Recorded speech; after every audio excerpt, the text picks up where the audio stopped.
Hello Smarties, Assalamu alaikum. Let's learn the letter Z today. The letter Z makes the sound like the honeybee. Z. The letter Z. To write it, it's very easy. You can write it in one stroke just like the letter Ra, but this letter has a dot on top. The letter Ra has no dot and the letter Z has one dot on top. We have Saut Qasir, the short sound, the Fathah, the Kasra, the Dammah, Z, Z, Zu.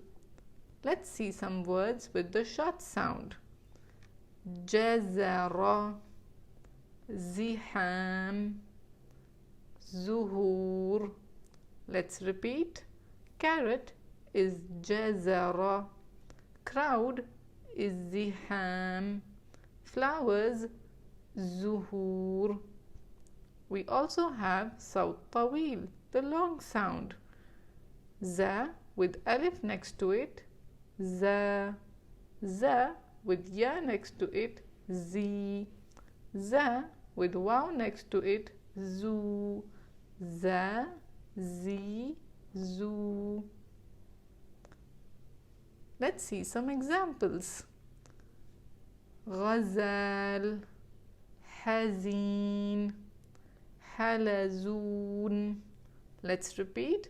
Ghazal in Arabic is Ghazal. Sad, Hazin. Snail, Halazun. Did you notice the long sounds? Now, let's see how does this letter look when it comes at the beginning, in the middle and at the end of the word. Remember that Z is also a one-handed letter, which means it will never join hands with the letter after it. Zayt, Z at the beginning. Mizan, Z in the middle. Karaz, za at the end. But why is it not joining hands with the letter before? Because the letter before it is Ra, which is also a one-handed letter. Ra will also not join its hands with the letter after it. So we will write za by itself. Yay! Now we know the letter very well. Don't forget to subscribe and we will learn something new in the next video.